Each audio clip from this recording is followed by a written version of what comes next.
Well, 118 Days Kidnapped in Iraq is about the dramatic military rescue that changed James Loney's life forever. The subtitle of his book is just as interesting, A World Without War. Please welcome James Loney. Thanks, James. Thank you for coming. Great. Thank you. A World Without War is your subtitle, and you started writing this book on Remembrance Day. And I want to quote you here. It's beautiful. The first Remembrance Day was World War I. It was officially over. The 11th month, the 11th day, the 11th hour, 20 million dead, 21 million wounded. World War I. And today, James, you challenge us. Let's do a world without war. Where would we even start? That's a good question. I wish I had the package answer for that.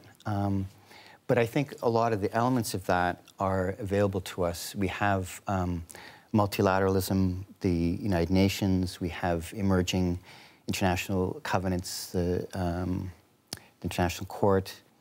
These are all ways of finding, creating systems so that conflict can be resolved in a way without violence. And we need to take the genius of the human race, the artists, the scientists, the scholars, to look at the causes and to put the resources that we use for war, $1.5 trillion every year. We need to start making those resources and that genius available for looking at the systems that intervene, that address the causes of war. And how fast would we have to do that? Well, we've been perfecting war for several thousand years. So we need a little bit of time to perfect the process of making peace. And those stories, that knowledge is available to us. It's in history, it's in the other kinds of history. So you make a statement about this, one of them, in not wearing a poppy today, because maybe you should explain for us why the statement even like that is part of peacemaking. Well, it's a very it's a very difficult decision to. It's very painful not to wear one because it is important to, on that day, to remember, on Remembrance Day, to remember the costs and consequences of war, and this is one way that we do that as a society. But I think the poppy is part of the narrative that sustains and perpetuates the institution of war. You know, a fascinating personal perspective, and you started then in being a Christian peacemaker, and you're used to doing radical things, and you wound up being the most controversial kidnapped person in Iraq. Tell us how you got taken.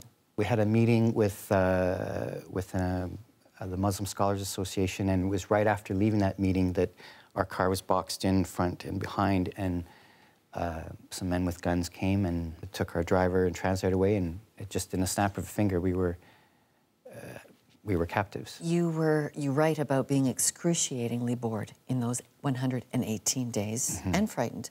What did you learn about war in that kidnapping? One of the things is that our captors invited us to watch some films with them, and one of the films was they liked these good guy, bad guy action films, and there was a film about a bad guy who kidnapped a helpless little boy, an innocent, and he was cheering for the good guy who was going after the bad guy who had kidnapped the helpless and here little you innocent. Were kidnapped by the bad guy. And it struck me that our kidnappers saw themselves as the good guys. All right, speaking of the good guys, battle-hardened British Special Forces freed you. You write in your book, "My freedom comes from a soldier, yet I remain a pacifist." Could those soldiers who freed you have been pacifists? Would you have been freed if everyone had that view of war? If everyone had that view of war, then I would never have been kidnapped, because there wouldn't have been an Iraq war, and there wouldn't have been occupation, and there wouldn't have been the phenomenon of kidnapping and the targeting of internationals. It wouldn't have happened. Give us some advice today for a world awash in war. It is not a world without war. I think we have to start slowly, taking small little steps. We have to start giving resources to developing the institutions of peace and peacemaking, not with guns, but the tools of peace, looking at the structural causes of war and violence. James Loney, a fascinating challenge. Thank you. Your book is Kidnapped 118 Days in Iraq, A World Without War. Thank you for being a challenging peace activist this Remembrance Day. Thank you, Lorna. Now it's time to find out what you think. Are you supportive of Canada's expenditures in terms of money and lives in Mid-East peacekeeping? Send us your answers by phone, email, Facebook, or Twitter. Be part of that conversation. And our studio audience is going to give their opinion, and we'll have those results in a moment on their vote.